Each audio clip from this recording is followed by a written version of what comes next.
Hari ini kita akan belajar bersama-sama untuk mata pelajaran tematik kelas 2. Kita belajar di tema 4, subtema 3, pembelajaran yang ke-6. Mari kita belajar bersama-sama. Udin, Edo, dan Beni bermain kelereng di halaman rumah. Dayu, Lani, Siti, dan Mei juga bermain lompat tali di sana. Walaupun berbeda agama, mereka bermain dengan rukun. Sikap mereka pantas loh untuk kita tiru. Jadi adik-adik, walaupun kalian berbeda agama, kalian bisa bermain dengan rukun dengan teman-teman kalian. Dayu dan teman-temannya menunjukkan kebersamaan dalam bermain. Kebersamaan merupakan wujud dari persatuan. Apa manfaat persatuan ketika bermain? Apa pula akibat yang akan kita peroleh jika tidak bersatu saat kita bermain, adik-adik? Nah, di sini ada manfaat jika ada persatuan dan ada akibat jika tidak ada persatuan ya. Di sini seharusnya akibat jika tidak ada persatuan, akibat jika tidak bersatu ya adik-adik ya. Di sini kurang kata tidak. Apa sih manfaatnya kalau kita bersatu dalam permainan? Manfaatnya adalah hidup rukun dengan teman ya, akan menciptakan kerukunan dengan teman kita. Timbul keakraban dengan teman. Kita bisa bekerja sama dengan teman. Kita akan memiliki banyak teman. Lalu apa akibatnya jika tidak ada kebersatuan dalam bermain? Lah, akibatnya adalah terjadi pertengkaran, tidak akrab dengan teman, tidak dapat bekerja sama, dan tidak memiliki teman. Nah, kita lebih baik adik-adik untuk bersatu dalam bermain. Adik-adik, bermain kelereng dan bermain tali dapat membuat tangan kita kotor. Tangan harus dicuci setelah bermain. Perhatikan percakapan berikut. Nak, setelah bermain nanti harus cuci tangan ya. Di depan itu ada keran air. Di sana ada juga sabun dan spons. Iya ayah, kami akan mencuci tangan dengan bersih. Adik-adik, mengapa kita harus mencuci tangan setelah bermain? Tentunya saat bermain ya, kita menyentuh macam-macam mainan, mungkin menyentuh tanah, mungkin menyentuh mainan kita, memegang mainan kita. Nah, benda-benda itu pasti kotor. Kalau kotor berarti di situ pasti ada kumannya. Kalau kita pegang berarti kuman itu berpindah ke tangan kita. Kalau kita langsung misalnya habis bermain tidak cuci tangan langsung makan, berarti kuman itu akan ikut masuk dengan makanan kita, lalu membuat kita sakit perut. Nah, itu pentingnya cuci tangan adik-adik.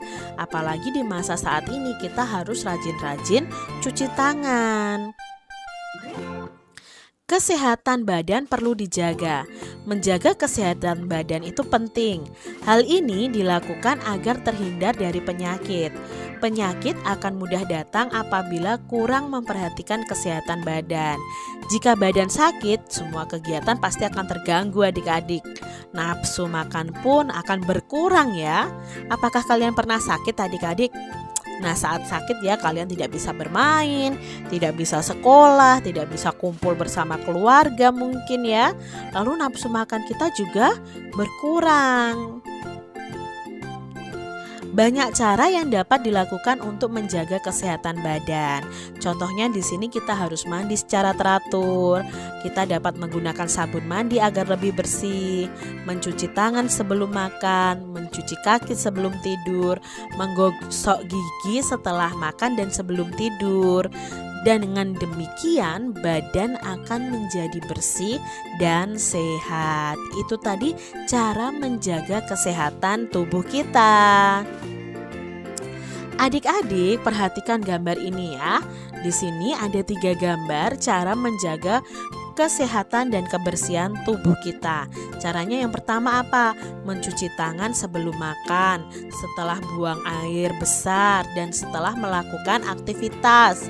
menggosok gigi sebelum tidur dan setelah makan, mandi sekurang-kurangnya itu 2 kali dalam 1 hari, menggunakan sabun, lalu kalian bisa keramas dengan shampoo supaya rambut kalian juga bersih.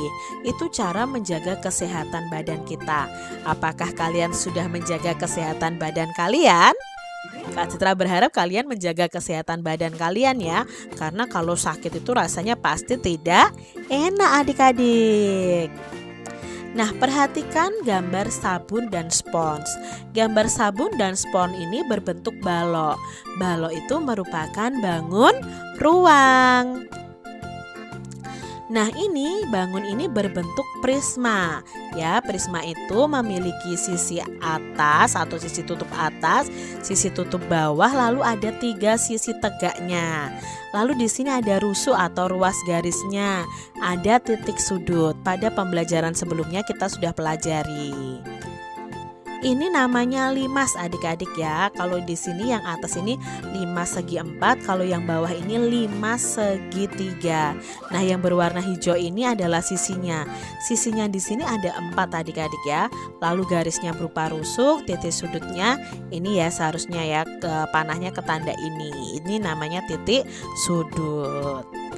Di sini Kak Citra punya gambar ini adik-adik. Ini namanya prisma tegak segitiga. Kita akan hitung berapa banyak rusuk, sisi, dan titik sudutnya. Yuk kita hitung bersama adik-adik.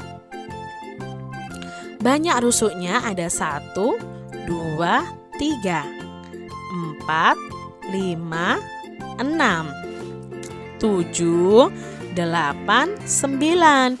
Jadi banyak rusuknya ada 9. Banyak sisinya. Nah, sisi depan, sisi belakang. Berarti 1, 2, sisi samping, 3, 4, sisi sampingnya yang ini ya.